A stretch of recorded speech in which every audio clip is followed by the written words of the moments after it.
Bonjour à toutes et à tous. Je suis Lisette Cazelet, responsable de formation informatique santé.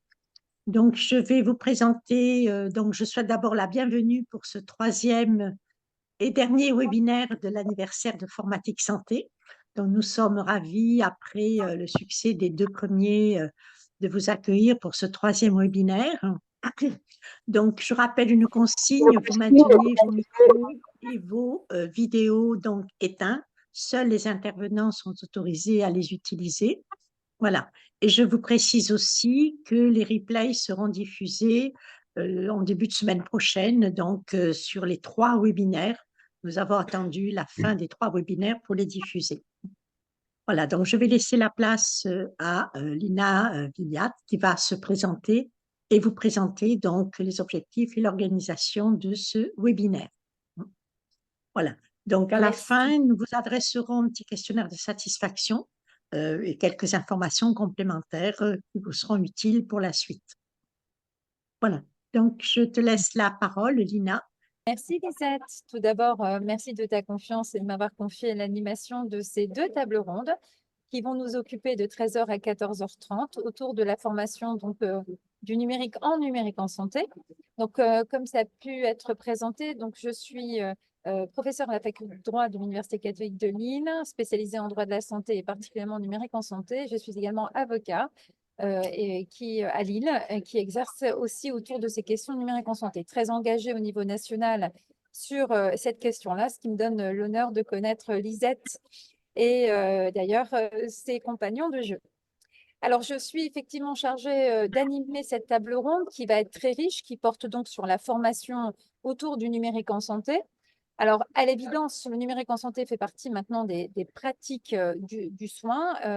Même pour des professionnels qui ne veulent pas en entendre parler, c'est malgré eux qui doivent utiliser ce numérique en santé. On entendra par numérique en santé toutes les solutions, numériques, que ce soit logiciel, que ce soit des logiciels qui embarquent des intelligences artificielles, ou même parfois la simple utilisation d'Internet. Alors, on sait qu'un arrêté du 10 décembre 2022 est venu donc imposer aux établissements de formation en santé de faire valider à leurs étudiants en formation initiale des compétences autour du numérique en santé. Si la formation initiale est concernée, qu'en est-il pour les professionnels qui sont déjà sur le terrain? C'est précisément ce que l'on va présenter à travers ces deux tables rondes. Et sans garder plus la parole, je vais me permettre de donner la parole aux personnes qui animent la première table ronde. Monsieur Jean-Luc Peuvrier dans un premier temps. Nous aurons Jérôme Leleu qui ne sera pas physiquement présent, mais par l'intermédiaire d'une vidéo vous adressera son message. Et Guillaume Maquinet dans un premier temps. Jean-Luc, si vous voulez bien, je vous donne la parole et je pense que vous avez un diaporama à partager. Tout à fait. Merci Lina pour ces propos introductifs. Très heureux de retrouver parce que, à titre personnel, nous connaissons avec Lisette depuis longtemps et mon cabinet a été membre de Formatique Santé il y a quelques années. Donc, je suis très heureux ici de venir, non pas au nom du cabinet Stratis, qui est un cabinet de conseil en transformation digitale des organismes de formation, mais je viens auprès de vous en tant que membre et en l'occurrence président du comité d'experts du FOD. Le FOD, c'est une association dont Formatique Santé fait ou quasiment fait partie également, est membre également. Donc une association qui est au niveau national, a travaillé pendant très longtemps à faire reconnaître les autres formes de formation, et notamment la formation multimodale et la formation à distance dans les dispositifs de formation, ce qui est aujourd'hui le cas depuis la dernière réforme de la formation professionnelle en 2018. Mais donc une association qui continue, on va dire, d'œuvrer pour effectivement améliorer en fait l'utilisation des nouvelles technologies. Et donc, juste pour vous situer un petit peu le champ du travail de cette structure, qui regroupe aujourd'hui à peu près 250 organismes, structures de formation, mais pas uniquement, aussi des organisations professionnelles, la moitié des OPCO aujourd'hui qui sont membres également de l'association, ce qui permet d'avoir une forme de reconnaissance aussi sur les travaux qui sont faits, des travaux qui consistent en des groupes de travail ou en des études qui sont systématiquement mises à disposition de l'ensemble de la communauté au sens très large, et avec certaines productions qui sont réservées à ses membres. Beaucoup de guides pratiques aussi qui sont toujours, on va dire, attendus et très fréquemment utilisés, que ce soit, qui ont comme vocation de faciliter en fait le déploiement du numérique dans les pratiques de formation, que ce soit auprès des entreprises ou auprès des organismes de formation eux-mêmes, formation initiale ou formation professionnelle continue, d'ailleurs. Alors, il y a des événements, il y a des actions, voilà. Alors, je vous préviens, il y a un certain nombre de diapos et vous aurez peut-être l'impression que ces diapos passent rapidement. Bien évidemment, vous aurez ce document-là sera mis à disposition par Formatique Santé, puisqu'on n'aura pas le temps, bien évidemment, de tout détailler. Mais l'idée, c'est de vous donner un aperçu, non pas des activités, on va dire, de l'association, mais on va faire un focus. Lisette m'a demandé qu'on fasse un focus sur deux choses.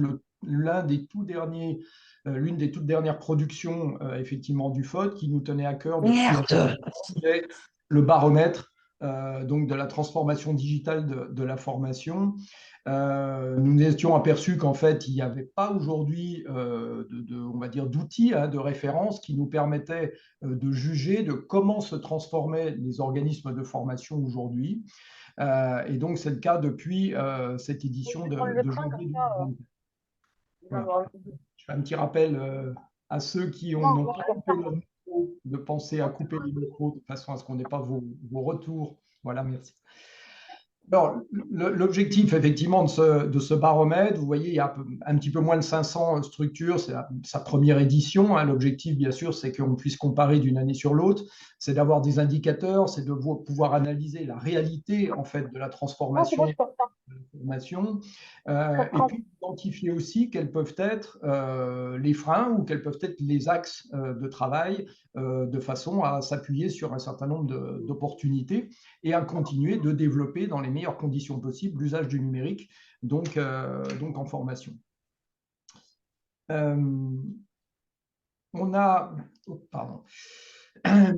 Il y a deux grands enseignements sur lesquels on va se focaliser, qui nous sont apparus comme vraiment, on va dire, essentiels dans les résultats de ce premier baromètre. C'est que d'une part, on a des organismes de formation, alors OFA, organismes de formation et d'apprentissage, donc c'est la contraction des OF et des CFA, donc des OFA qui sont effectivement, depuis bien évidemment 2020, très engagés dans la transformation digitale, mais on va voir qu'il y a un contraste assez important, bien évidemment, au sein de cette population.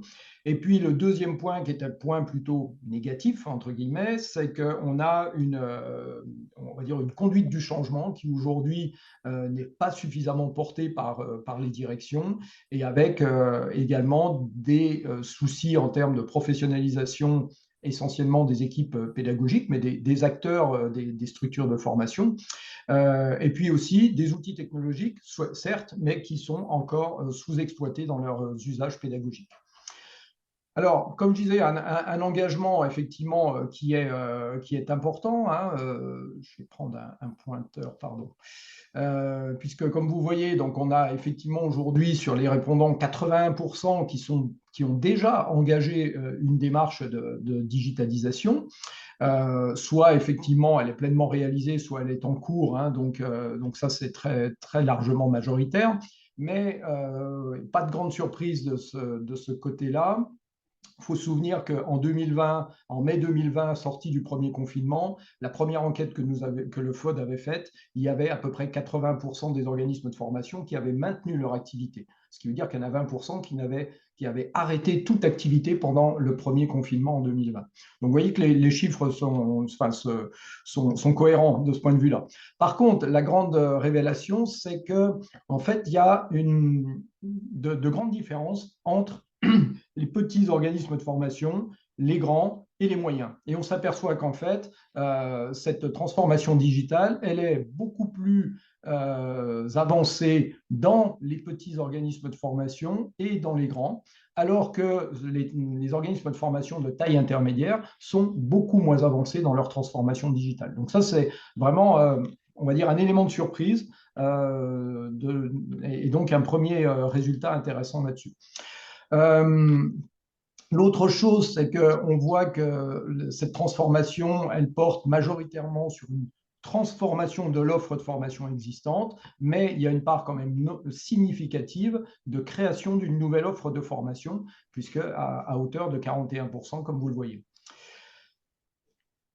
Dans les derniers constats, enfin dans tout du moins les éléments qui nous ont paru les plus importants, on pourra dire que il y a 3 virages importants qui sont nécessaires dans les organismes de formation aujourd'hui pour poursuivre cette transformation digitale.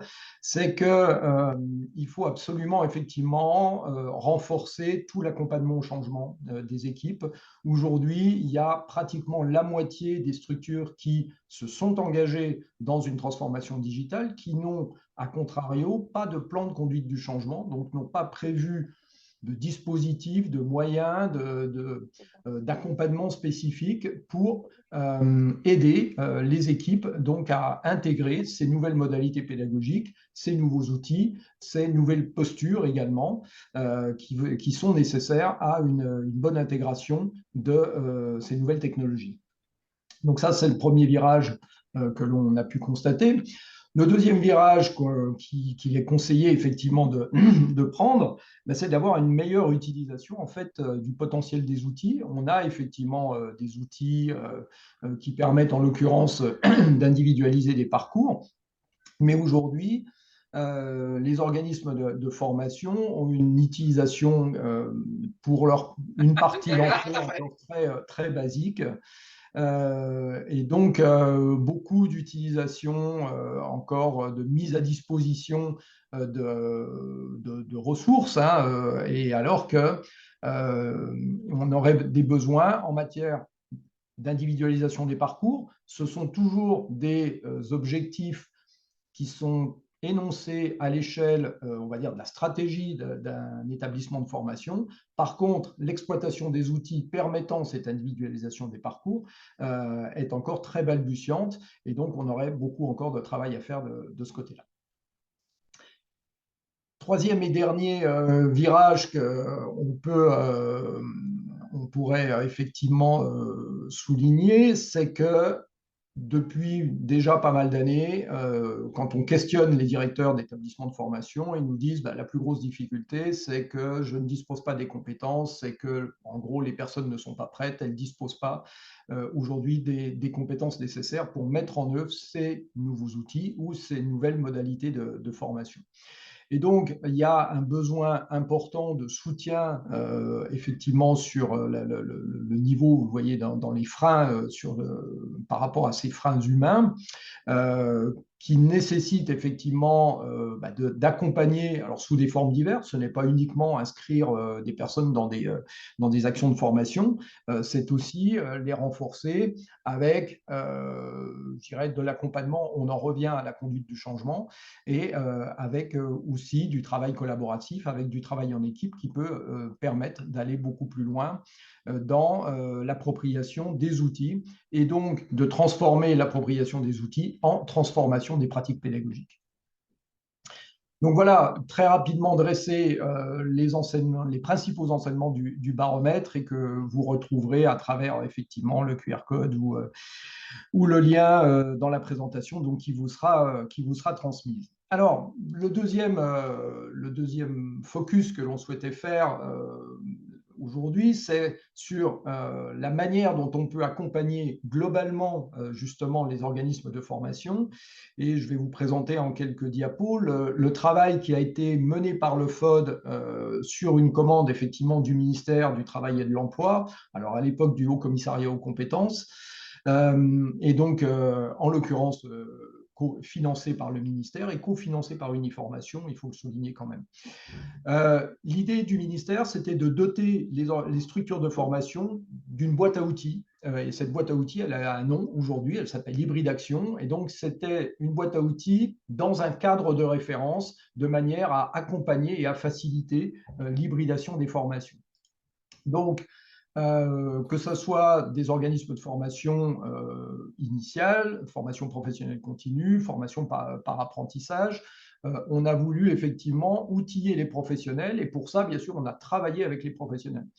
On a eu à peu près 35 personnes qui se sont mobilisées à travers des ateliers, donc que ce soit des organismes de formation, que ce soit des branches professionnelles, que ce soit des fédérations professionnelles ou des financeurs régions, États, OPCO, qui sont venus effectivement participer, ce qui nous a permis d'obtenir effectivement une boîte à outils qui, on va dire, vient outiller, pardon pour le pléonasme, mais qui vient outiller cette démarche d'hybridation sur 6 étapes. Une étape de diagnostic, une étape qui va aider au cadrage des besoins, ensuite des outils qui vont aider aussi à trouver les financements et à élaborer les budgets, en l'occurrence juste avant, à trouver les prestataires et à choisir ces prestataires, à conduire le projet et ensuite à évaluer, parce que la démarche d'évaluation est souvent une étape qui a été oubliée. Et donc, on a cherché à systématiquement proposer des outils opérationnels à la fois pour les organismes de formation, mais également pour les commanditaires, donc les commanditaires et les financeurs. Donc, on va trouver une boîte à outils, on va trouver un guide de lecture, des glossaires, beaucoup de témoignages également. Nous sommes allés interroger des organismes de formation et des financeurs pour qu'ils nous donnent effectivement leurs avis sur ces éléments-là.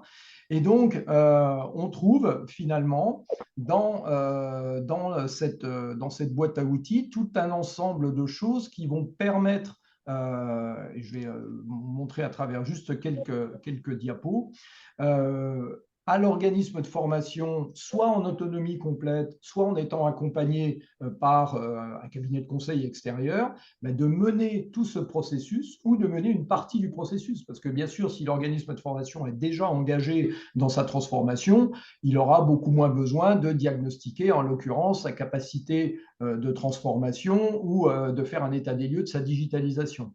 Par contre, je vais aller par exemple sur celui-ci, sur les dépenses ou sur les financements, ou encore ici, pour les financeurs, comment est-ce que je peux être amené à construire en fait un appel à projet qui soit suffisamment pertinent pour avoir les bonnes réponses et être en capacité également d'instruire les projets et de faire des choix ensuite parmi les réponses que j'aurais obtenues de l'appel à projet. Je termine là-dessus. Tout un ensemble d'outils. Tous ces outils, comme on le soulignait tout à l'heure, sont totalement mis à disposition sur le site du FOD, et ce qui permettra facilement de retrouver et de les exploiter. Juste un petit focus sur effectivement le baromètre, j'ai oublié de le dire tout à l'heure, c'est que aujourd'hui, très peu d'organismes dans le secteur sanitaire et social ont répondu au baromètre parce qu'aujourd'hui, on n'a pas suffisamment de répondants et d'adhérents. Donc, ça sera très intéressant de pouvoir aussi élargir le champ d'investigation. Jean-Luc, merci. Désolée de vous avoir pressé vers la fin. C'est qu'il y a tellement de choses à dire et tout est intéressant. Il ne faudrait pas effectivement couper par un manque de temps la parole aussi aux autres orateurs. Et tout de suite d'ailleurs, je vais demander à Lisette, si elle veut bien, de nous partager la vidéo qui nous a été proposée par Jérôme Leleu et qui va justement nous présenter parfaitement une modalité différente de former au numérique en santé et aussi comment le numérique peut se mettre au service de la formation en évoquant effectivement le principe même de la simulation. Merci, Lisette, d'envoyer la vidéo. Merci encore pour l'invitation. Puis je te souhaite, ainsi qu'à l'association Informatique Santé, un joyeux anniversaire. Ça me tenait à cœur d'être à vos côtés, puisque vous êtes très présents dans l'innovation pédagogique depuis de nombreuses années. Et c'était important de continuer. On est déjà intervenu plusieurs fois, donc d'être présent à vos côtés. Sim4Health, depuis maintenant un peu plus de 7 ans, on essaie d'apporter eh bien, notre pierre à l'édifice dans l'innovation pédagogique avec la simulation numérique. Et il me tenait à cœur voilà, de participer à ce webinaire. Et donc, peut-être voilà, sur quelques mots par rapport à SimForest. Alors, je crois que pas mal de personnes nous connaissent déjà, mais je trouve que c'est intéressant de remettre quelques éléments qui font partie des questions sur la simulation, puisque la première qu'on avait faite en préparant ce webinaire, hein, c'était en quoi la simulation en fait est importante, à quoi elle correspond en fait dans ces courants pédagogiques. Et donc, comme vous le voyez à l'écran, en fait, nous, SimForest, on est vraiment spécialisé dans la simulation numérique, c'est-à-dire de pouvoir, alors il y a forcément une phrase qui est très connue depuis une dizaine d'années, qui est jamais la première fois sur le patient. Nous, on pense qu'aujourd'hui, il faut, eh bien, notamment sur l'apprentissage, que ce soit en formation initiale ou continue, toujours avoir une première fois eh bien, sur un patient virtuel grâce à la simulation numérique. Et donc voilà, nous, on essaie de recréer virtuellement des situations de soins, des situations cliniques qui vont permettre eh bien, d'assurer une meilleure prise en charge des patients. C'est quelque chose qui nous tient à cœur depuis le début, hein, c'est l'ADN de la société, et notamment dans les évolutions de la simulation numérique, c'est très orienté vers les pôles de santé, mais de plus en plus, on intègre les patients dans la conception des projets de simulation parce que, in fine, c'est quand même pour le bien du patient et de sa prise en charge. Donc voilà, donc nous, un des points qui était, quels sont les leviers aujourd'hui qui favorisent l'apprentissage par la simulation numérique, pour nous, c'est vraiment la notion d'interaction et je dirais même d'être acteur en fait de sa formation. Et pour nous, c'est un élément qui est essentiel. On a formé à peu près 150 000 personnes dans le monde avec nos simulateurs, notamment avec la plateforme que vous voyez à l'écran qui s'appelle Medicactive et qui permet de diffuser sur des écrans, sur des ordinateurs, sur des smartphones, mais également aussi en réalité virtuelle. Et un des points qui nous semble important, voilà, c'est vraiment de créer cette immersion. C'est vraiment un des points importants de la simulation numérique et qui permet forcément d'avoir une meilleure attention ou rétention de l'information, qui est un élément essentiel. Et puis, vous le voyez par rapport aux écrans aussi, ça permet aussi souvent, si on prend l'exemple de la réalité virtuelle, je vous remonte un de nos projets qui est un peu phare hein, depuis quelques années. On avait fait une collaboration avec Stanford où on va pouvoir recréer en fait virtuellement des situations de soins. Donc ici, ça permet en fait d'avoir la formation à plusieurs, donc le formateur et également l'apprenant. Mais voilà, typiquement, quand on parle d'aspect immersif, on est complètement dans cette approche où le formateur, vous voyez, là, est en face de eh bien, son apprenant et va permettre, grâce à cette partie procédurale, eh bien, d'apprendre les gestes. Donc voilà, un des exemples concrets de la simulation numérique. Elle est très visuelle, elle est notable, on voit bien avec les casques sur la tête. Et souvent, les gens me disent, SimForest, en fait, que la simulation numérique, c'est que de la réalité virtuelle. Non, la plupart, quasiment 70 à 75% de nos projets se font encore sur des tablettes, sur des ordinateurs, mais aussi, on va le voir dans quelques minutes, sur le smartphone qui devient un outil de plus en plus présent. Donc voilà un des exemples concrets. Hein. Je passe rapidement la vidéo, mais on a ce côté immersif et c'est vraiment l'avantage qui permet d'avoir en fait cette diffusion et ça permet aussi, on l'a vu tout à l'heure, d'avoir une meilleure diffusion, un meilleur déploiement. Donc, quels sont les avantages et les limites de la simulation par rapport justement à d'autres modes de simulation qui sont beaucoup développés dans les structures de formation en santé notamment? Oui, alors c'est vrai que dans le cadre de la simulation, j'évoquais pas mal d'éléments, notamment on parle au niveau des avantages de ce qu'on appelle un peu la gamification, donc de pouvoir avoir aussi des ressorts ludiques qui vont permettre toujours d'avoir cette rétention, mais la simulation numérique s'intègre dans la démarche globale de la simulation qui existe depuis une vingtaine d'années selon les pays. Et c'est clair que vous avez, par exemple, les patients standardisés qui vont permettre d'avoir notamment une approche extrêmement humaine et notamment sur la notion d'empathie. On y travaille beaucoup au niveau de nos simulateurs. C'est vrai que le fait d'avoir le jeu, par exemple, d'acteurs qui vont jouer soit le médecin ou le patient, bien évidemment, ces patients standardisés vont apporter beaucoup plus, je dirais, de réalisme que ce qu'on peut avoir à date d'aujourd'hui. Je précise bien à date d'aujourd'hui, puisque vous le voyez aussi avec la démarche de l'intelligence artificielle, notamment générative, on a aussi des évolutions qui sont présentes. On a aussi, et on vient de le voir avec la réalité virtuelle sur le process, si on prend par exemple des simulateurs haptiques, et on sait par exemple en chirurgie, le fait de pouvoir une maîtrise sur des simulateurs avec notamment la texture, sur les tissus, on va avoir des simulateurs vraiment très précis qu'on ne va pas avoir aujourd'hui en simulation numérique comme on le propose, on va plutôt être sur les étapes procédurales. Donc, je pense que on en parle souvent, nous, sur la simulation numérique, il ne faut pas l'opposer à telle ou telle pratique, mais plutôt dans une approche pédagogique. Je pense que tous les formateurs qui nous écoutent créent en fait leur programme selon eh bien, l'apprentissage qu'ils souhaitent apporter, le public aussi qu'ils souhaitent adresser, et à partir de là, construire par rapport aux outils qui vont permettre de répondre à cet objectif pédagogique. Donc nous, on est plutôt dans une approche de complémentarité par rapport à la simulation numérique. Et donc, ça montre, voilà, c'est peut-être ses limites, comme je viens de l'expliquer,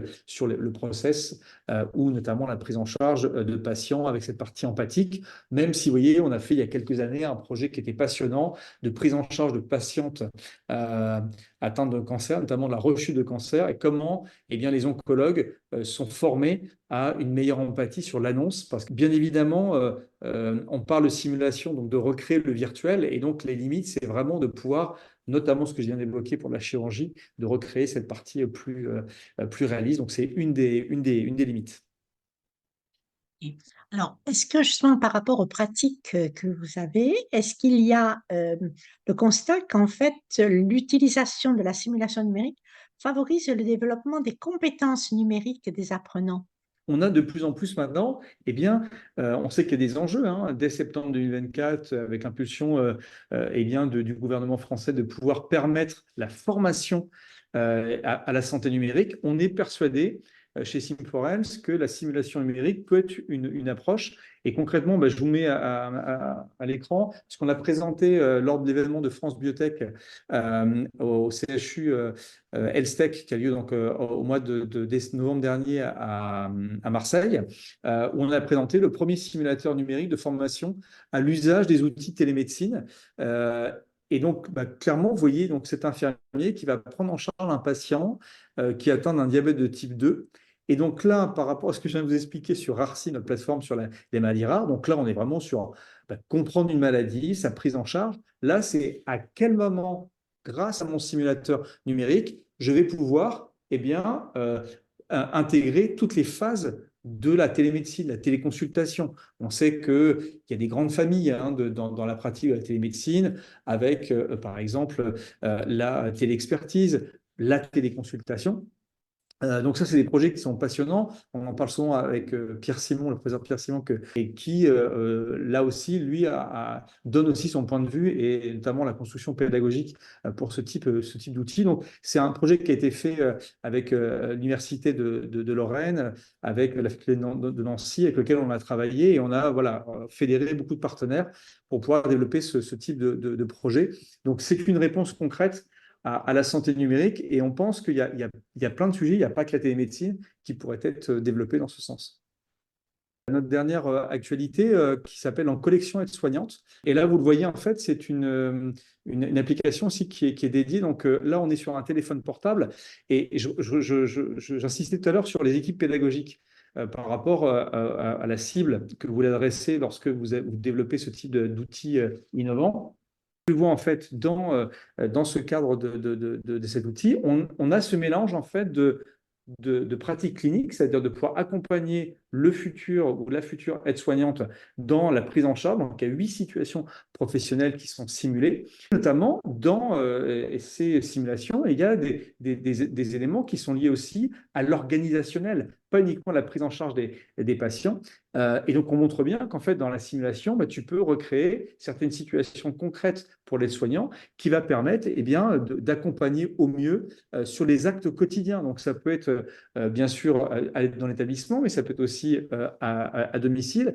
Et donc, c'est un élément qui est essentiel d'associer dans une même application avec cette notion de gamification. Hein. Vous voyez à peu près l'approche graphique qu'on peut proposer, et bien de mélanger en fait la prise en charge clinique, la prise en charge des patients, mais également des outils numériques qui vont permettre, parce qu'on le sait très bien, tu as parlé des objets connectés, mais de plus en plus de logiciels sont sur téléphone, et bien de pouvoir se dire à quel moment, dans le parcours de prise en charge, je vais intégrer ces outils numériques. Et donc, ça fait partie voilà, des sujets vraiment d'actualité.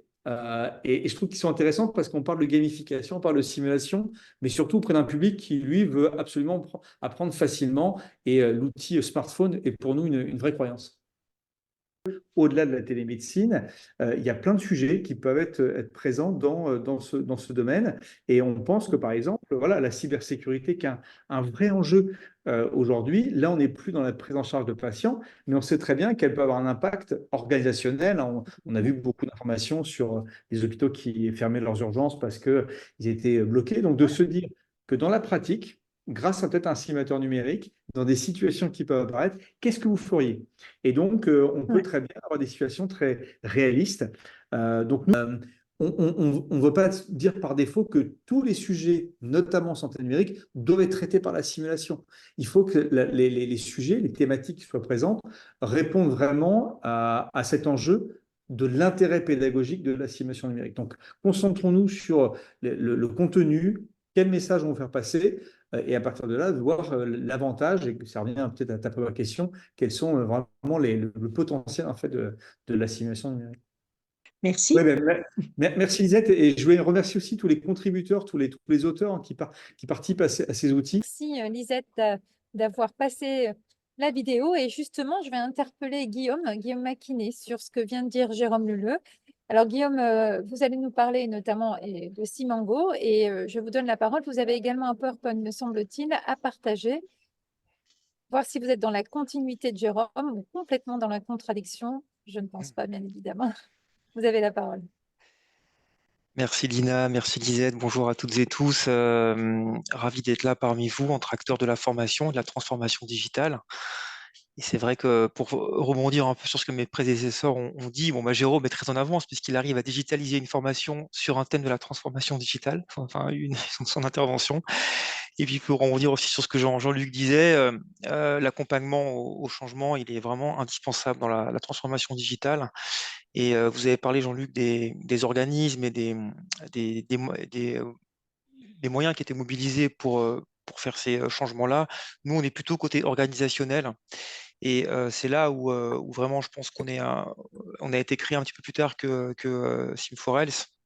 Et on est arrivé dans un moment où les établissements étaient en plein questionnement sur leurs pratiques digitales, et quand on questionne ces pratiques digitales, il y a un élément qui est très important, c'est la partie système d'information. Et qu'on a beau développer des outils extrêmement performants avec des graphismes très, très puissants, bien souvent, on oublie qu'il faut d'abord se greffer sur les systèmes d'information actuels des établissements, et que ce ne sont pas toujours les derniers Mac et les derniers ordinateurs de pointe, et qu'il faut prendre aussi en compte toute la partie Internet, logistique, barrières, système de virtualisation, donc pour empêcher les risques de cyberattaque, et qu'on doit parfois régresser de quelques années pour être compatible. Voilà, c'était la petite parenthèse que je voulais apporter en préambule de l'intervention. J'ai tout de suite Très partagé. utile d'ailleurs de le rappeler, très utile. Merci de l'avoir fait. Déjà, bon anniversaire à Informatique Santé et bravo pour votre longévité. Je vais juste parler de Simango, de ce projet qu'on a lancé il y a quelques années avec un médecin, et on est parti sur la mangue.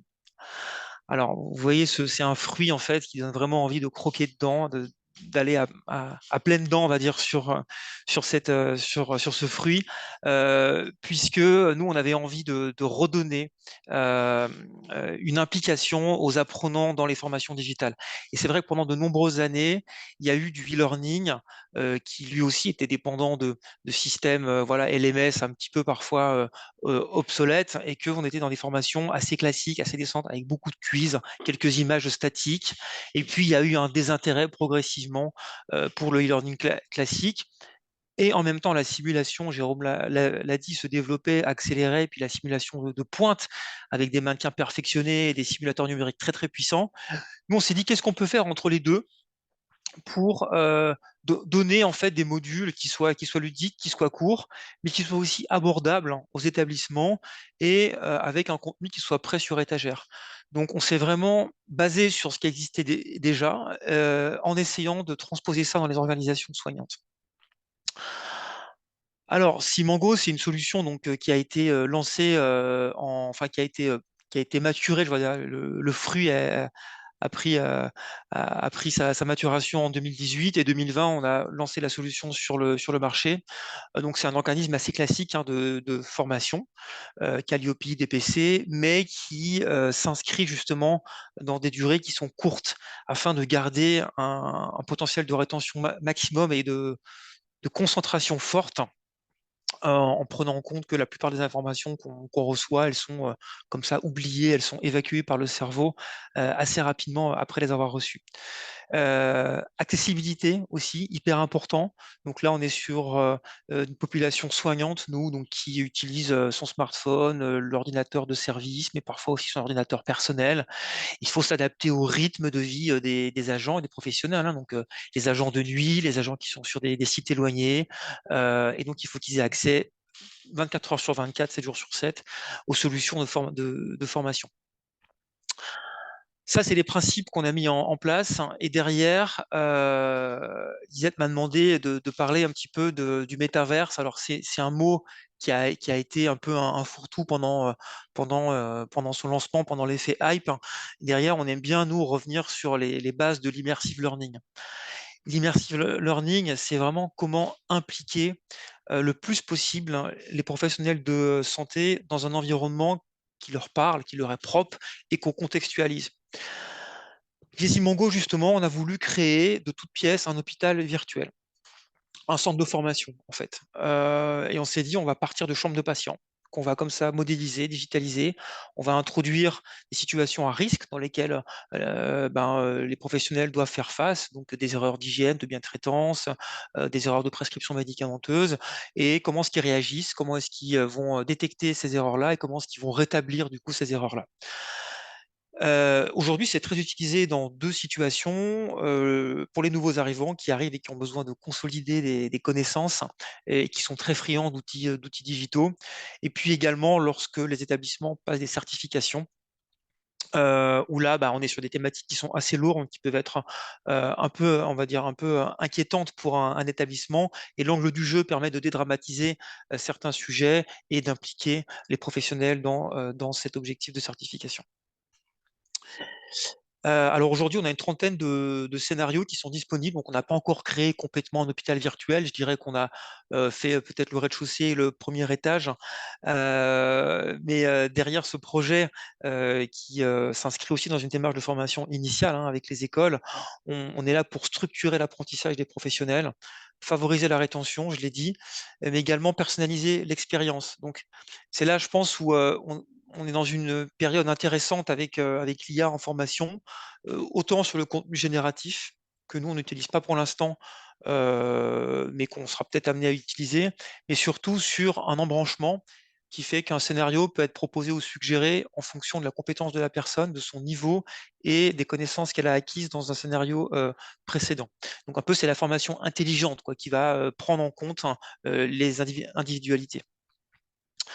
Et puis il y a cette temporalité, puisque la simulation, elle veut aussi qu'il y ait une partie briefing et une partie débriefing. Et donc, il faut à un moment donné remettre les professionnels de santé ensemble, en groupe, hein, avec des formateurs et débriefer sur tout ce qu'ils ont pu apprendre à travers un ordinateur. Alors, comment est-ce qu'on construit un hôpital virtuel?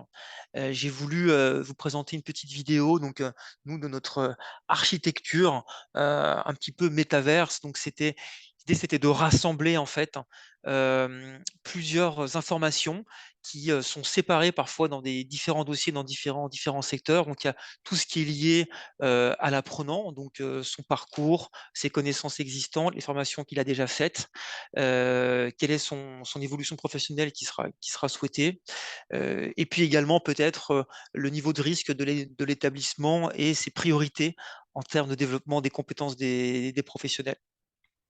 On peut aussi très bien intégrer des dossiers patients informatisés dans ces outils de simulation numérique. Le but étant de dialoguer directement parfois avec des données de l'établissement et tout en anonymisant des situations, de partir sur des cas pratiques, donc de faire réfléchir les professionnels sur des situations qui existent déjà. Alors concrètement, quand on lance une vidéo, enfin quand on crée comme ça un module de simulation numérique, eh bien, c'est très basique, hein, c'est des objets, des cylindres, des choses qui se déplacent, hein. C'est pour vous montrer un petit peu ce qu'il y a derrière toutes les images, qu'on peut voir et on a fait le choix, nous aussi, d'être dans la liberté d'action, de déplacement, de mouvement pour que l'apprenant, ne soit pas trop guidé et qu'il puisse en fait, se déplacer, comme bon le semble. Et à la fin, ça donne ça, ça donne des images donc d'un poste de soins. Donc c'est ce que les nouveaux arrivants, par exemple, peuvent voir et expérimenter quand ils rentrent dans le monde numérique de Simango. Donc on a fait un choix aussi d'être sur de la 3D et un petit peu cartoon. On s'est posé la question d'être sur des formats très réalistes avec de la vidéo. Et parfois, il y a des situations qui peuvent être assez difficiles. Et le fait de le mettre en 3D, ça dédramatise un petit peu certains contextes. Alors, en exemple, hein, pour clôturer, donc, lorsqu'un infirmier qui n'a pas encore vraiment découvert un hôpital à part à travers quelques stages, peut du coup s'immerger comme ça dans un parcours de formation numérique, eh bien, on va lui proposer de faire un parcours assez classique, nouvel arrivant. Donc, on va séquencer sur une durée de 2 ou 3 mois à travers des thèmes et des protocoles soignants, on va dire, assez classiques. Donc, démarrer par exemple par une chambre des erreurs d'identité-vigilance pour enchaîner sur les bonnes pratiques médicamenteuses et puis une formation sur la bientraitance qui est aussi à destination des aides-soignants et puis terminer par exemple sur une formation sur l'hygiène où là, les référents et les pédagogues peuvent choisir l'ordre et la durée pendant laquelle les formations vont être réalisées. Voilà pour cette partie. Donc on travaille, nous, de façon assez rapprochée avec les directions des ressources humaines et puis les directions qualité pour venir se coller comme ça aux organisations existantes et trouver les meilleurs modèles de déploiement pour que la solution soit utilisée au quotidien. Donc aujourd'hui, on est présent dans à peu près 400 sites et on forme entre 5 et 6 000 collaborateurs par mois, donc essentiellement en France et également en Belgique et un petit peu dans le nord de l'Afrique. Voilà pour la petite présentation. Merci Guillaume, très intéressant. Alors, vous avez tous vu l'heure passer et donc, si vous voulez bien, on va passer tout de suite à la deuxième table ronde et on laissera le temps à nos orateurs d'être questionnés par l'auditoire en fin de séance. Donc, merci beaucoup à tous les trois. On a vu donc finalement, avant de passer à la deuxième table ronde, que le numérique, l'usage du numérique dans le secteur de la santé devait être accompagné, puisque sous réserve effectivement, enfin, en tout cas, sous réserve d'avoir les bons outils, pardon. Et nous avons vu effectivement comment le numérique pouvait servir à former à la bonne utilisation donc de ces outils ou à la au bon apprentissage des pratiques de soins, comme on vient de le voir. Reste à savoir maintenant quel contenu à donner à ces formations, et c'est précisément l'objet de la seconde table. J'invite de ce fait le docteur Cécile Bon à nous rejoindre avec Hervé Pingot, si vous voulez bien, qui ont donc une intervention à 2 voix, mais je vais leur demander de respecter un temps maximal de 15 minutes afin de pouvoir respecter le temps de parole de Judith juste après et du professeur Antoine Tenière à la fin. Est-ce qu'on est... Voilà, super, je vous donne la parole. Oui, merci beaucoup. Donc, je vais commencer effectivement cette présentation à 2 voix où moi, je suis présente en tant que porteuse d'un des projets dont on va parler et Hervé Pingot en tant que responsable scientifique du projet global qui a pour périmètre en fait Occitanie-Ouest. Je vais présenter Furie Déméter qui est un projet qui a été lauréat d'un appel à manifestation d'intérêt, compétences et métiers d'avenir, et donc qui est porté par l'Université Toulouse 3. Et donc, c'est un projet qui a démarré en 2022 et qu'on a structuré en 8 projets composants qui sont présentés ici sur la roue, et 2 projets supports qui sont pérennes pour la pérennisation du projet et pilotes pour le pilotage du projet. Donc, on a tout un tas de partenaires à ce projet qui vous sont présentés ici. Et donc, en fait, ce projet, à la fois, est composé de projets qui ont des actions sur vraiment des publics massifs, comme Feinz et Blockbuster. Il y a également des parties qui ont vraiment pour objet de s'attaquer à des publics de pointe, comme Audi, Odon et K, que je vais vous présenter juste après, hein, c'est pour ça, ne vous inquiétez pas. Il y a des projets d'innovation et des projets aussi, un projet de recherche pédagogique. Je vous ai parlé de 2 projets qui s'attaquent à des publics massifs. C'est Blockbuster, dont je suis responsable, qui veut donner une formation massive et appliquée en santé numérique pour tous les apprenants en santé et en médico-social. Et ça concerne à la fois la formation initiale et continue. Il y a le projet Feinz qui propose de remasteriser la formation qui était proposée par l'école d'ingénieurs ISIS, qui était vraiment précurseur en formation des ingénieurs dans le domaine de la santé numérique.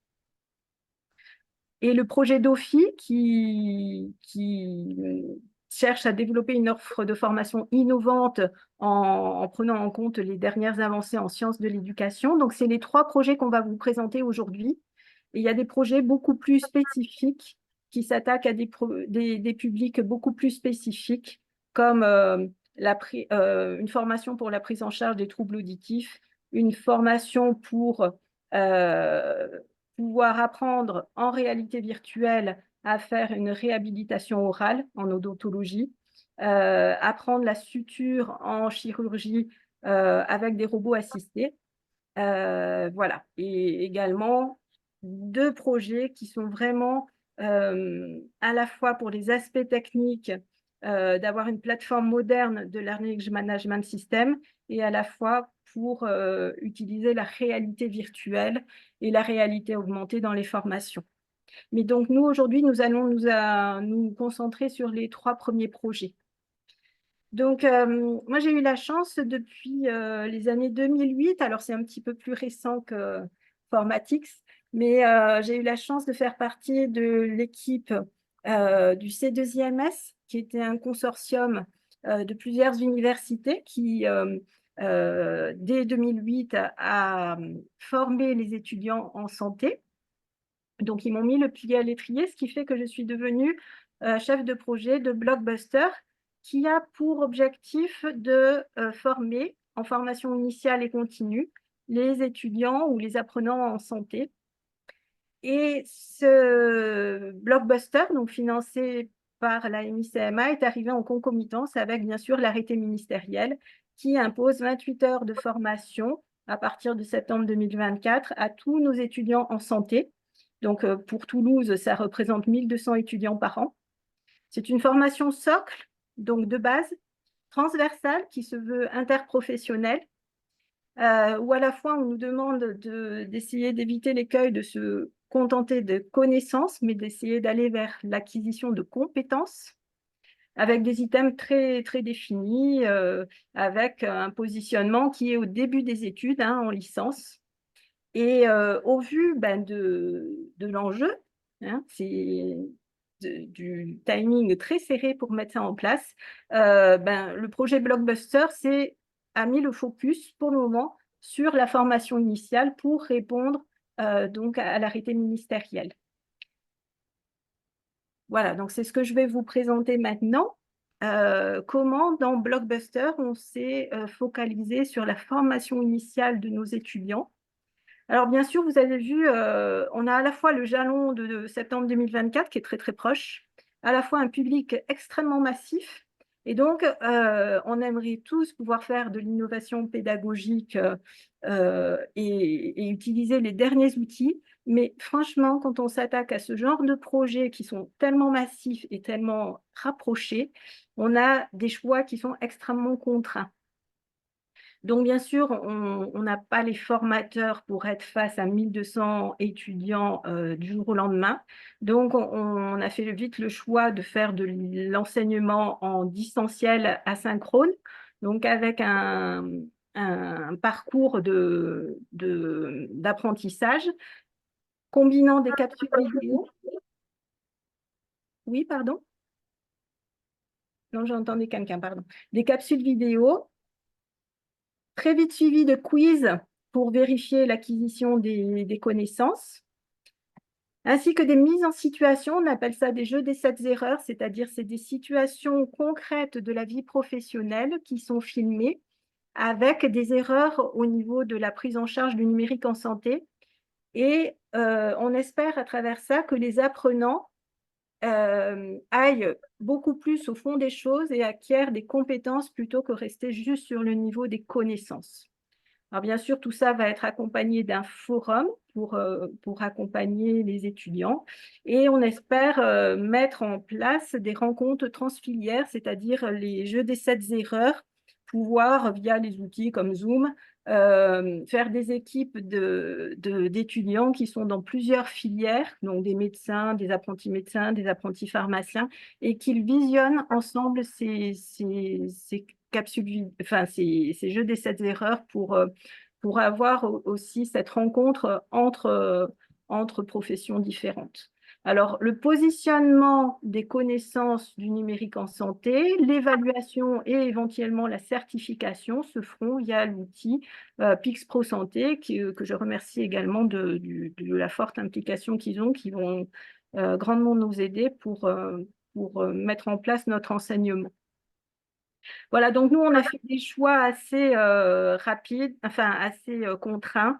Et donc, on s'est dit, oui, une innovation pédagogique, il y a des choses extrêmement intéressantes, mais on est contraint par le public massif. Et donc, nous, on a fait des choix prioritaires de pouvoir mettre à jour très, très régulièrement nos outils pédagogiques. Hein, parce qu'au bout de 2 ans, une capsule vidéo sur le numérique en santé, je pense que si on n'y fait rien dessus, elle sera obsolète. Et d'avoir un contenu au plus proche du terrain. Donc, on a décidé non pas de filmer des formateurs en train de donner le cours, mais d'utiliser la technologie de clonage après captation de l'image et de la gestuelle d'un formateur et de la voix du formateur. Donc ensuite, on insère ça dans un logiciel d'intelligence artificielle qui nous reconstitue en quelque sorte, alors je n'ai pas le vocabulaire exact, mais qui nous reconstitue une capsule vidéo comme si le formateur avait réellement été filmé. Et nous construisons tout ça en équipe pluriprofessionnelle. À chaque fois, on a un pharmacien, un médecin, un infirmier, enfin, vraiment des équipes pluriprofessionnelles pour construire le contenu. On a décidé de construire tout notre contenu, il faut dire aussi, parce qu'on voulait avoir une certaine homogénéité de la formation complète. C'est-à-dire, si on commence à prendre des outils préexistants pour faire une formation, on a ce risque de non-homogénéité qui peut perdre l'apprenant. Voilà. Et à plus long terme, on espère donc entrer dans la formation continue et pour ça apporter des plus-values qui seraient un contenu régionalisé et avec un suivi des apprenants. Voilà, donc je vais aller très vite à partir de maintenant, hein. C'est vrai que du coup, on a déjà construit un quart de la formation parce qu'on vise à produire 14 heures pour septembre 2024 et 14 heures supplémentaires pour septembre 2025. Et donc, avec le parcours de formation qui est déjà entré sur le LMS du T3 pour le moment, parce que c'est vrai que vu le public massif, on est pour le moment contraint à ça. Donc, en faisant un positionnement, en utilisant l'outil PixPro Santé, donc à charge à l'apprenant de réaliser tout ce qu'il ne sait pas, en fin de compte, sur le numérique en santé, ou peut-être tout ce qu'il sait, mais soyons réalistes, pour le moment, il y a un gros manque de formation. Et donc, après, des séquences à chaque fois alternées de capsules vidéo qui durent 10 minutes, pas plus, suivies de quiz pour vérifier la bonne acquisition des connaissances, suivi d'un jeu des 7 erreurs Donc peut-être on peut passer rapidement les vidéos suivantes. Voilà. La technologie de clone dont je vous parlais nous permet de faire des PowerPoint dans lequel un clone du formateur explicite le cours. Donc, ça permet d'avoir une relation quand même un peu plus facilitante pour l'apprenant, mais tout en n'ayant pas à filmer à chaque fois le formateur. Et c'est ça qui va nous permettre de faire une mise à jour plus facilitée de nos outils pédagogiques. Et donc, ensuite, nous allons sur des lieux professionnels pour filmer des situations dans lesquelles le professionnel fait intentionnellement des erreurs sur le numérique en santé et charge à l'apprenant, encore une fois, de détecter ces erreurs. Voilà. Encore une fois, pour essayer d'aller vers plus l'acquisition de compétences plutôt que de pure connaissance. Voilà, et donc petit à petit, nous allons complexifier un petit peu le parcours de formation en faisant en sorte que si au niveau de certains quiz, certaines questions ne sont pas répondues, il sera suggéré à l'apprenant de reprendre la vidéo correspondante, voilà, pour essayer de personnaliser un petit peu le parcours de formation. Je n'ai pas Merci, j'espère que je Cécile. n'ai pas pris trop de temps. Il reste, merci Cécile, il reste Hervé 3 minutes. Je suis désolée, mais je vais devoir être très stricte sur le respect du temps, puisqu'il est déjà 14 heures. Hervé, vous est-il possible, comme le pourrait le faire une intelligence artificielle, de résumer en 3 minutes votre propos? Je vous parle, vous voyez qu'en haut à droite, vous avez l'icône de Fury Demeter. On vient de changer le curseur pour passer sur un projet composant qui s'appelle FAINS et la remasterisation des contenus de formation de l'école d'ingénieur ISIS.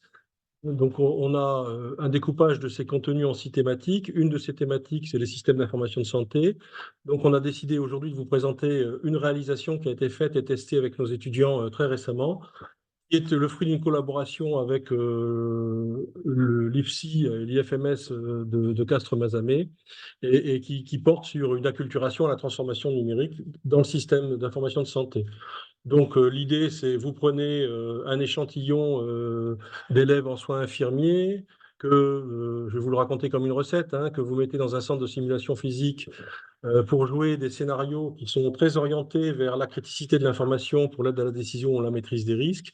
Et derrière la glace sans teint, vous mettez une population d'élèves ingénieurs qui observent ce que font les praticiens dans le centre de simulation et vont être amenés à faire ce qu'on appelle une analyse métier, c'est-à-dire à faire une représentation de ce qu'a été la pratique des professionnels de santé, pour ensuite en faire une base dans une réflexion avec les professionnels de santé sur ce qui va, ce qui ne va pas, hein, ce qu'on appelle souvent la pratique réflexive, je crois, dans le métier du professionnel de santé. Donc, dresser un diagnostic sur les améliorations possibles de pratique. Et bien évidemment, on pousse les feux dans cet exercice sur ce qui est défaillant en termes de qualité de l'information et de transmission d'information.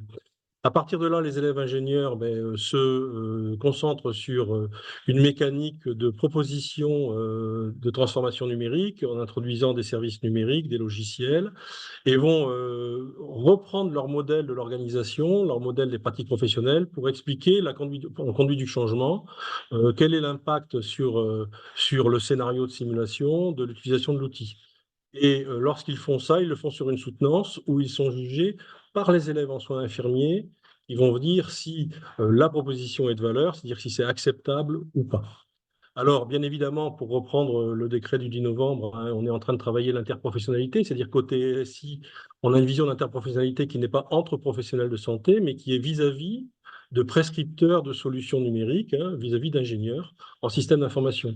Et côté élèves ingénieurs, comme ils sont dans une boucle de conception, hein, mais avec un contact directement aux usagers, on retrouve des modes de conception par apprentissage, des modes de conception centrée utilisateur. Et comme on utilise systématiquement des modèles de représentation des protocoles de soins, on fait de l'ingénierie dirigée par les modèles. Alors, pour terminer sur cette diapositive, hein, on sait qu'on a une approche par compétences parce que le référentiel de la DNS nous impose ces 5 blocs de compétences et nous impose de rentrer là-dessus comme ça. Pour les élèves ingénieurs, ce n'est pas le cas. On a des figures libres vis-à-vis des compétences qu'on veut développer, mais dans ce cas de cet exercice-là, bien sûr, il faut les rapprocher. il est important, dans les derniers webinaires, on l'a bien vu, hein, de compléter ça par des approches par les usages, notamment parce que, bien évidemment, le numérique, il est tiré par les usages et qu'on voit bien, d'ailleurs, que venant des grades, venant de l'ANS, hein, on a des capsules qui nous expliquent comment utiliser les outils pour répondre à des besoins et forger les compétences. Mais cet exercice-là, il apporte deux choses qui sont peut-être originales, hein, pour nous. C'est d'abord une approche par l'envie. Je crois que ça vient compléter les deux premières approches. L'approche par l'envie, c'est-à-dire qu'on propose aux étudiants d'être prescripteurs, d'être dans l'innovation, de travailler ensemble à un progrès de la pratique. Et je crois que c'est très important de leur donner cette culture de l'innovation et de leur donner l'envie d'être engagés et motivés pour le numérique. Bon, je vais pousser l'idée que c'est un frein essentiel aujourd'hui. On pourra en discuter si vous voulez, mais je crois que ça fait partie de nos obligations de formation que de pousser l'approche par l'envie. Et Cécile l'a dit avant, hein, les dynamiques de progrès du numérique et de la santé sont tellement évoluées qu'il faut aussi penser à une approche durable. Donc, bien évidemment, comme chaque année, on refait cet exercice avec des scénarios qui sont changés, chaque année aussi, au fur et à mesure de l'évolution des technologies, par l'intelligence artificielle, par exemple, on voit des propositions qui changent et donc on reste collé à une actualité qui est très mouvante. Diapositive suivante et terminale. Là, j'ai déjà consommé tout mon temps, non? Oui, je confirme. Je dis en deux mots, c'est la suite logique de ce que je viens de dire. Dans le projet d'OFI, vous voyez qu'on a encore poussé un cran le curseur. On est dans un projet qui est plutôt un projet de recherche en sciences de l'éducation, où là, on part du même constat. C'est-à-dire on voit bien que les élèves ingénieurs sont plutôt en compétences numériques en essayant de progresser vers les compétences en santé, et les étudiants en soins infirmiers sont en compétences en santé en essayant de pousser vers le numérique. Et on a un noyau dur, là, qui est un noyau intéressant, dans lequel il faut systématiquement mesurer les équilibres en termes de savoir pour la progression de chacune des populations, mais on est également dans un rapport de force très important entre ce que l'apprenant peut faire et ce que le formateur peut lui prodiguer. Donc on est vraiment au cœur des sciences de l'éducation et nous on pense qu'il y a vraiment aujourd'hui des résistances très très fortes dans l'évolution de la formation du numérique en santé. On est content que ce soit devenu une grande cause nationale, mais on pense qu'il y a encore un volet de recherche qui doit produire des résultats pour réussir à faire tomber un certain nombre de barrières. Alors, on est motivé parce qu'au sein de l'établissement, on a aussi un master qui permet de produire des nouvelles technologies éducatives où on se pose sans arrêt ce genre de questions. C'est-à-dire que faut-il utiliser des technologies numériques pour enseigner le numérique en santé? Et si oui, où, quand, comment, pourquoi? Je vous renvoie aux exposés qui ont eu lieu sur la première table ronde, qui ont très bien parlé de ça. Nous, on a vécu des expériences au labo avec l'outil Clone pour la planification, l'organisation des interventions soignantes à l'hôpital. On l'a vécu aussi sur un projet qui s'appelle 3DVOR qui faisait de la gestion des risques en bloc opératoire. Et on sait bien que le design de ces outils est déjà un challenge, mais ensuite leur insertion dans un schéma pédagogique et dans une logique de formation est un challenge qui est tout aussi grand. Et donc, dans DOFI, on s'intéresse à ça à travers les travaux d'un ingénieur de recherche qui est Arzuma Herman Pilabray, encadré par le responsable du groupe Serious Game Research Lab, qui est Michel Gallo, qui est un maître de conférence habilité à diriger les recherches en sciences de l'éducation, et sur lesquels on cherche à faire en fait ce qu'on appelle un cadre d'ingénierie de formation numérique et santé. Et on cherche à capitaliser sur ce qu'il faut réussir ce qu'il faut bâtir en qualité pour réussir à accompagner au mieux ceux qui sont des concepteurs de la formation en numérique et santé. Donc, c'est un travail qui est commencé il y a 3 mois, sur lequel on a trouvé une bibliographie des références bibliographiques qui sont extrêmement intéressantes et sur lequel on commence à avoir un certain nombre d'idées sur la manière de structurer cette démarche qualité qui fait se croiser des processus d'apprentissage et des processus et ressources d'enseignement. Donc, on vous Merci en dira Hervé. plus dans l'avenir. Hein, Ce sera effectivement intéressant de pouvoir avoir accès aux résultats de cette étude. Je suppose qu'ils seront mis à disposition ou à tous les oui, cas. le but dans le projet ANR, c'est de faire des publications. Donc, on va faire des publications. Parfait. Et bien évidemment, j'espère qu'on aura l'occasion de vous présenter ces résultats-là avec un peu plus de temps, sachant que c'est un travail qui est très ouvert hein, et que l'on se sert de tout ce qui se passe dans les autres projets, que ce soit sur Fury Demeter ou sur ESN by UM avec Maurice Ayot. Hein, on se sert de ce qui se passe dans ces projets-là pour essayer de capitaliser. Voilà. Merci Hervé. Désolée d'avoir dû presser le propos à la fin. Très intéressant. On va tout de suite passer la parole à Judith.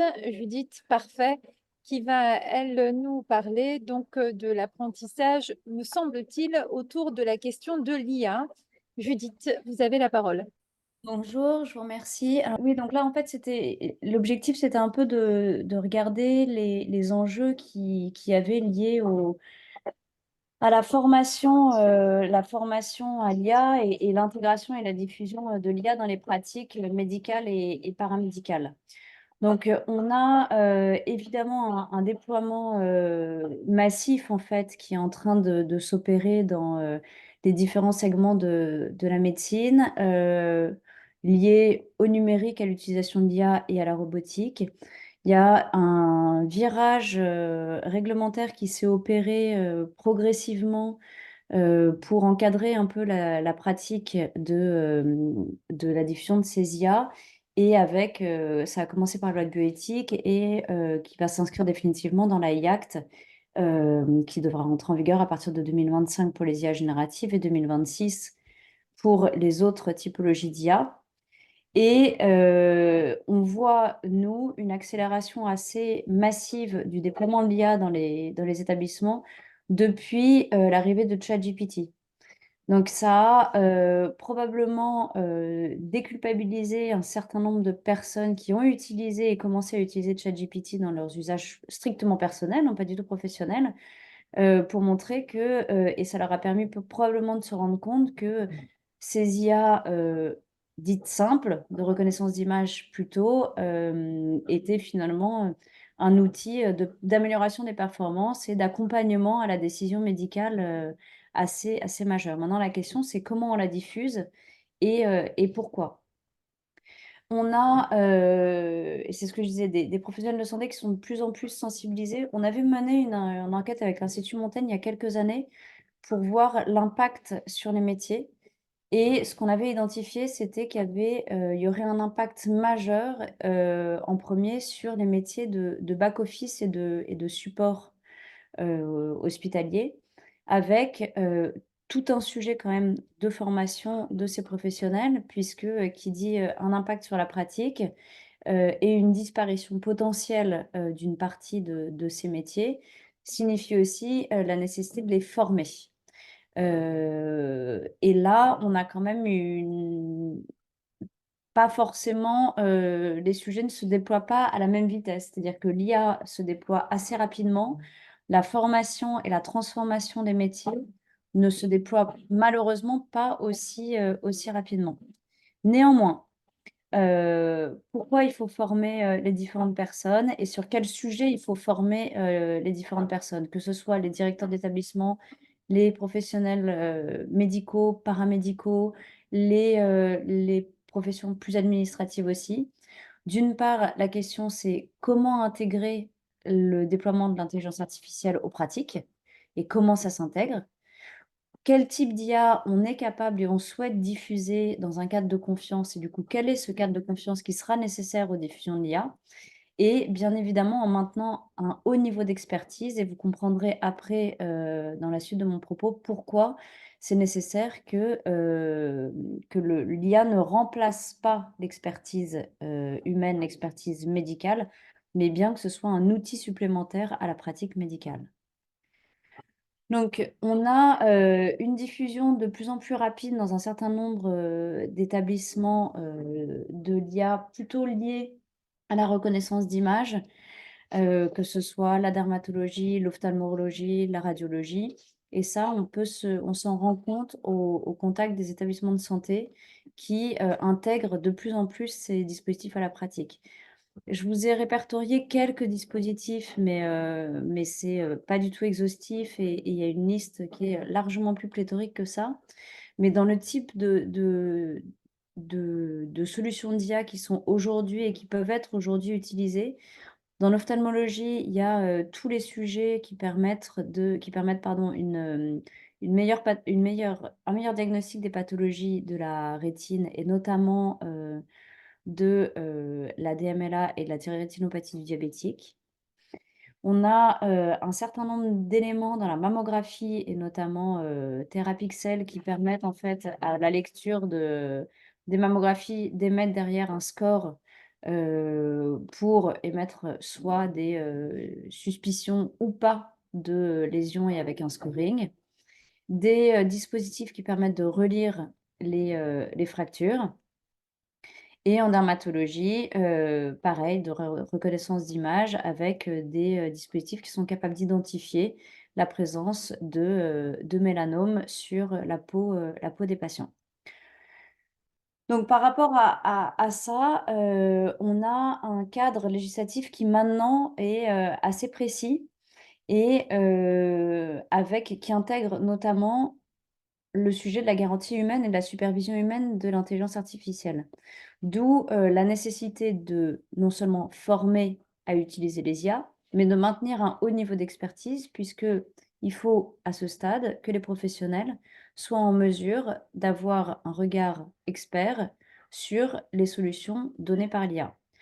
Donc, ce qui s'est passé au niveau sur la garantie humaine, ça a été intégré à l'avis 129 du CCNE dès 2018. Ça a été repris à l'international à la fois par la FDA et l'OMS assez rapidement, avec la FDA qui est l'autorisation de mise sur le marché des médicaments américains, qui demande depuis 2021 à tous les dispositifs qui déploient de l'IA de mettre en place cette supervision humaine à l'instant T pour obtenir leur prix et d'être capable d'objectiver que cette supervision humaine est maintenue dans le temps de manière à faire un contrôle qualité finalement de l'IA au fil de l'eau pour être sûr qu'elle ne parte pas en roue libre et que les résultats de l'IA sont toujours en adéquation avec les résultats qui seraient donnés par un regard humain.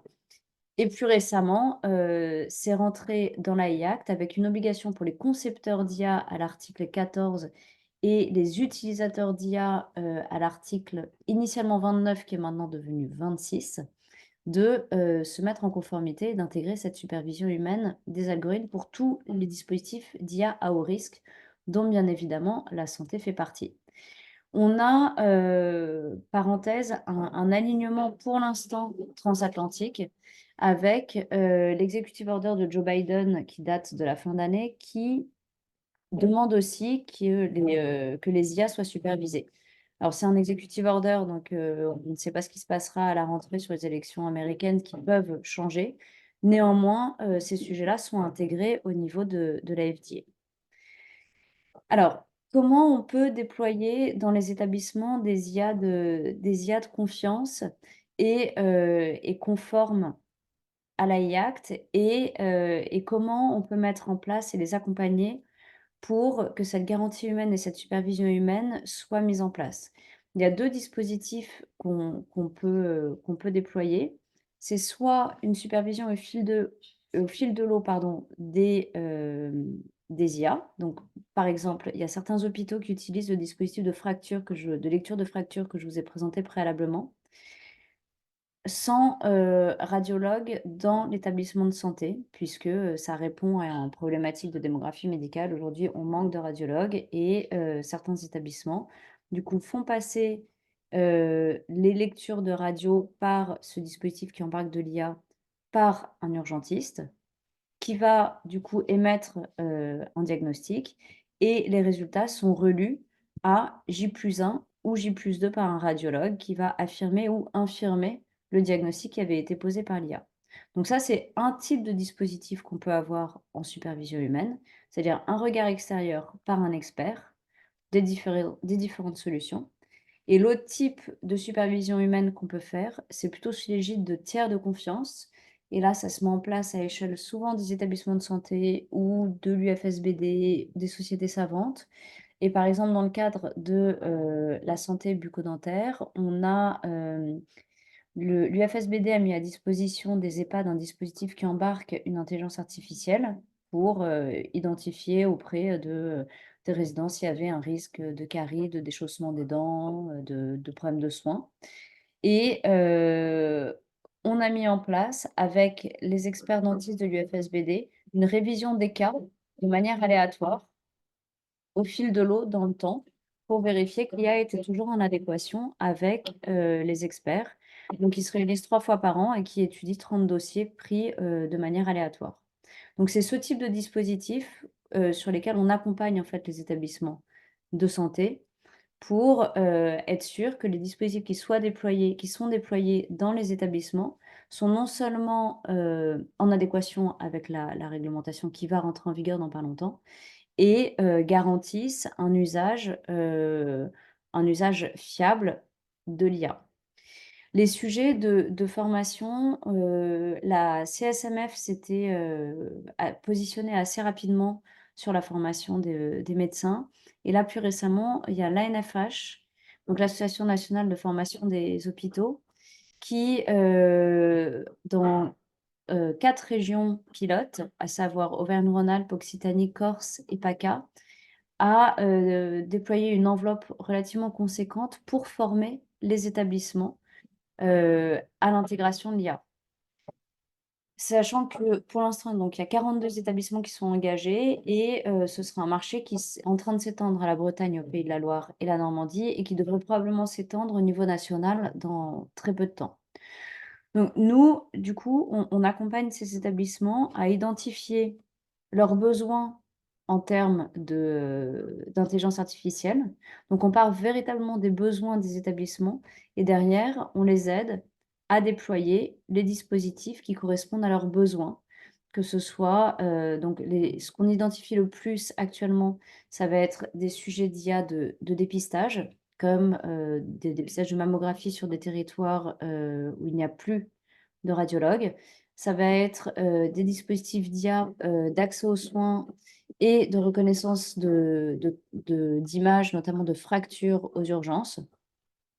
Des IA d'accompagnement des fonctions support avec comment optimiser finalement la gestion du back-office du soin et la gestion administrative.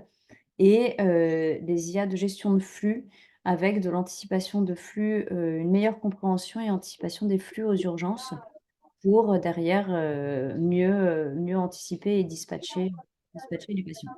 Merci Donc, Judith, il va falloir conclure si tu veux bien. Merci. alors, donc voilà, non, c'est juste pour dire que le sujet commence à être pris en main par les organismes de formation et qu'il y a une vraie demande et un vrai besoin au niveau du terrain et des professionnels de santé et des établissements pour déployer ces outils qui correspondent véritablement à un besoin par rapport à leur pratique. Merci Judith. Merci à Absolument vous. d'accord. Parfaitement d'accord. Alors, juste pour maintenir le temps, et je vois que Antoine, si le professeur Antoine Ténière, on va vous donner le dernier mot, si j'ose dire, pour faire la synthèse de ce qui vient d'être dit. Je vous remercie. Donc, on vous accorde une dizaine de minutes. Merci beaucoup de cette invitation. Bon anniversaire également. Je suis très heureux de pouvoir partager quelques réflexions avec vous, à la fois sur la base de ce qui a été dit et puis avec un petit peu de recul sur les actions qui ont été menées depuis les 20 dernières années, mais au moins depuis qu'on commence à avoir vraiment des choses concrètes sur le numérique et faire le parallèle peut-être avec l'arrivée rapide et massive de nouveaux outils qui mettent une pression très forte sur la nécessité justement d'accompagner le développement d'outils de formation qui permettent de mieux comprendre comment est-ce qu'on va intégrer ces innovations en usage. Donc, pour être peut-être plus clair, à chaque fois qu'il y a une nouvelle approche, une nouvelle organisation, un nouveau médicament, un nouveau bistouri, etc., on va avoir besoin d'outils qui permettent d'accompagner justement l'impact de ces innovations auprès des professionnels de santé, auprès des patients. Et ce qu'on voit, c'est que si effectivement, et ça a été bien montré dans les prises de parole aujourd'hui, on dispose maintenant d'outils qui sont particulièrement performants, qui sont basés sur des concepts pédagogiques modernes, qui sont basés sur des plateformes interactives qui favorisent l'immersion, etc. On n'est pas encore dans une logique où à chaque innovation, on a un programme de formation adapté. Et donc, alors la formation n'est pas le seul domaine où on voit qu'il y a un enjeu à aller plus vite, plus loin et plus fort. C'est important cette année olympique. Mais on voit également que quand on produit de l'innovation, on a une décorrélation entre la vitesse d'arrivée des innovations et puis la vitesse de régulation. Et donc, c'est le même enjeu avec la vitesse de formation. Donc, un des premiers points que moi je retiens, c'est la nécessité d'aller encore plus vite et d'être plus agile dans le développement de ces outils avec tous les paramètres que vous avez mentionnés, à la fois le développement technologique, l'appropriation, l'intégration dans les programmes de formation, que ce soit en formation initiale, formation continue, le maintien des garanties et des enjeux éthiques que Judith a bien abordés, mais d'arriver à corréler justement cette vitesse d'évolution de l'innovation et puis cette vitesse de production, on va dire, de nouveaux programmes de formation. Et on voit aujourd'hui, j'en fais le constat notamment dans la formation des professionnels de santé, que ces deux vitesses sont très décorrélées. Et c'est un vrai sujet parce que quand on regarde les enjeux autour de l'innovation, on voit que cette vitesse va encore s'accélérer. Et donc, il faut qu'on soit capable vraiment de suivre de façon rapide justement l'émergence de ces nouveaux outils, de ces nouvelles approches. Et on a des enjeux structurels, notamment dans la production des programmes de formation, le temps libéré pour les professionnels de santé, l'utilisation des technologies pour le développement de ces programmes, etc., qui aujourd'hui sont pas complètement adaptés justement à cette vitesse de développement et qu'on doit absolument renforcer, notamment parce qu'on sait très bien, qu'aujourd'hui, les compétences autour du soin, elles évoluent énormément et elles évoluent très rapidement. Et notamment quand on regarde les compétences qui étaient nécessaires auparavant, qui étaient essentiellement des compétences médicales ou paramédicales, des compétences éventuellement scientifiques associées, eh bien, avec le développement de ces outils numériques, on va avoir besoin de compétences complémentaires, d'ingénierie, d'éthique évidemment qui étaient déjà présentes mais qui vont devoir s'adapter, d'algorithmique éventuellement et de beaucoup d'autres éléments qui ne sont pas complètement aujourd'hui présents justement dans nos environnements. Et donc, la nécessité non seulement d'arriver à faire se parler à l'échelle ces compétences est absolument essentielle. Et puis, au-delà de les faire se parler, d'arriver à développer de façon large ces compétences également à l'échelle du pays pour pouvoir produire de façon rapide justement ces environnements et ces programmes de formation. Et ça souligne vraiment l'enjeu des centres interdisciplinaires.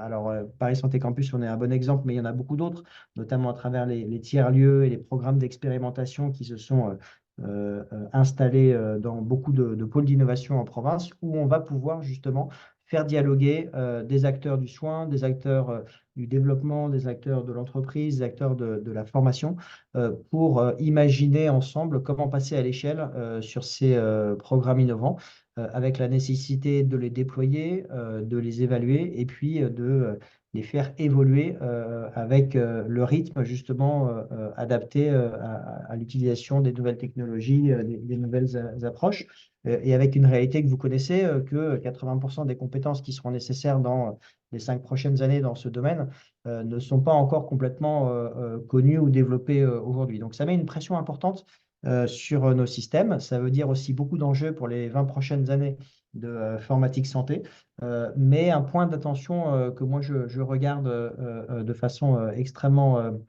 précise, parce que là encore, entre le moment où j'étais intervenu la toute première fois pour informatique santé et aujourd'hui, si on voit qu'il y a des cas d'usage qui se développent, des nouvelles approches, des technologies et des progrès, je vois qu'on n'en est pas non plus, notamment pour la formation des professionnels de santé, à du tout numérique comme on aurait pu l'imaginer ou le souhaiter il y a une dizaine d'années. Donc, le message que je passe aujourd'hui, c'est vraiment un point d'attention sur la nécessité de passer à l'échelle pour développer ces outils.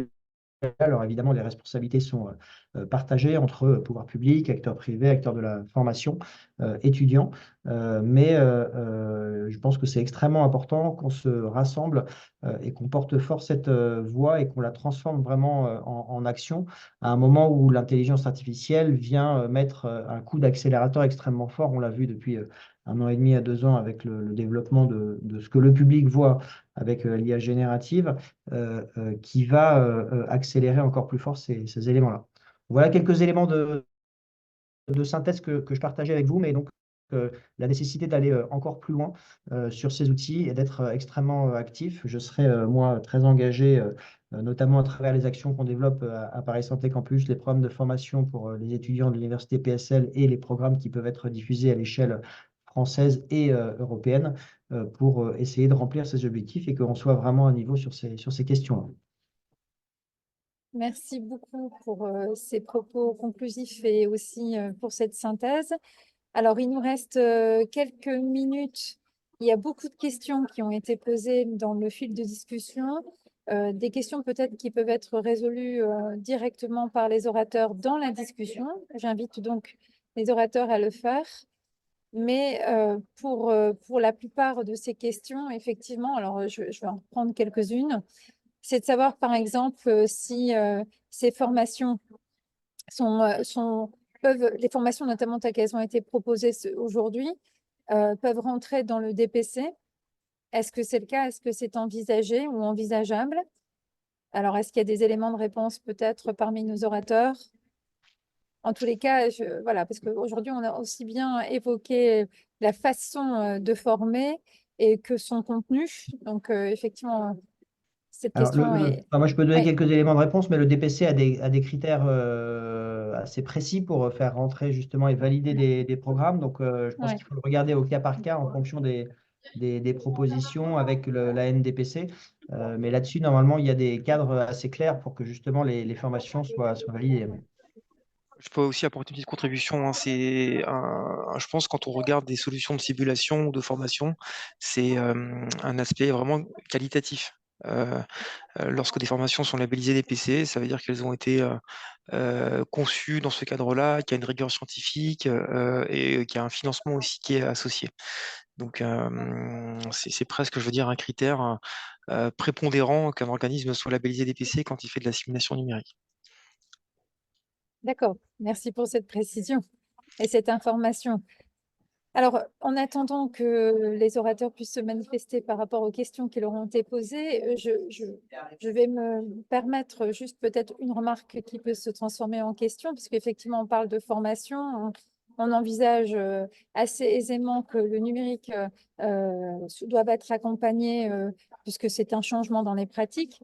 Alors, comme on l'a appris de longue date, il y a plus… Alors, la formation que vous proposez donc, concerne bien sûr le geste médical, le contexte du secteur de la santé, mais on sait, et je fais ici un parallèle avec ce qui a été dit par Judith, que le secteur de la santé mobilise aussi d'autres enjeux qui ne sont pas forcément identifiés, en tout cas en première intention, quand on pense formation, des enjeux autour de l'éthique, puisque le secteur de la santé touché par le numérique mobilise aussi des questions éthiques. Est-ce que ces formations que vous envisagez prévoient justement des sensibilisations à l'éthique du soin ou à l'éthique de l'usage du numérique dans le soin?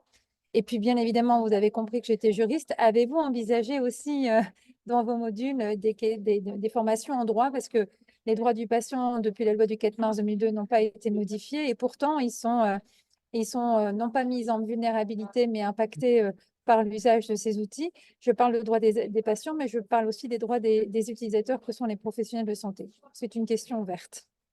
Alors, Ouais. pour rapidement, nous, en ce qui nous concerne, quand on va dans les établissements de santé, on aborde effectivement ces différents aspects. C'est pas exclusivement la technologie pour la technologie et ce qu'elle peut apporter, c'est ce qu'elle peut apporter et dans quel cadre il faut qu'elle soit déployée pour apporter, pour être bien déployée, en fait. Dans le référentiel de compétences de la NS, celui des 28 heures, il y a une partie d'éthique. Il y a une partie d'éthique.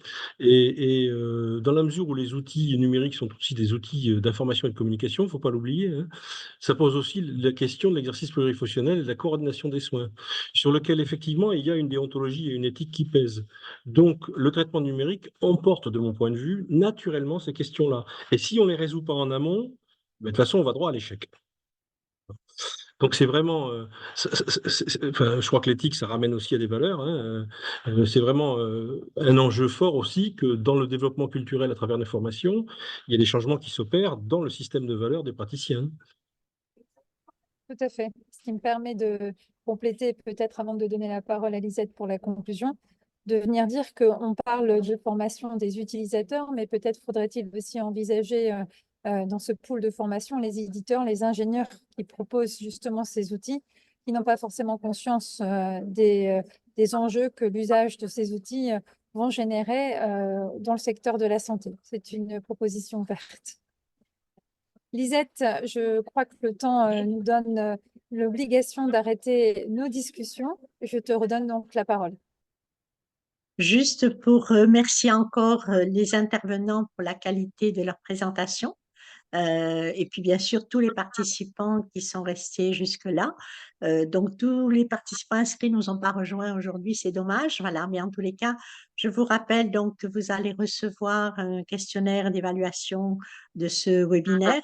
Et puis, surtout, la semaine prochaine, l'information sur le replay des 3 vidéos que nous vous inviterons à diffuser le plus largement possible, en espérant surtout que l'année 2024 sera l'année du déploiement de la formation numérique en santé, avec bien sûr cette composante éthique dont il est question aujourd'hui et sur lequel je pense tous les professionnels de santé sont aussi attachés.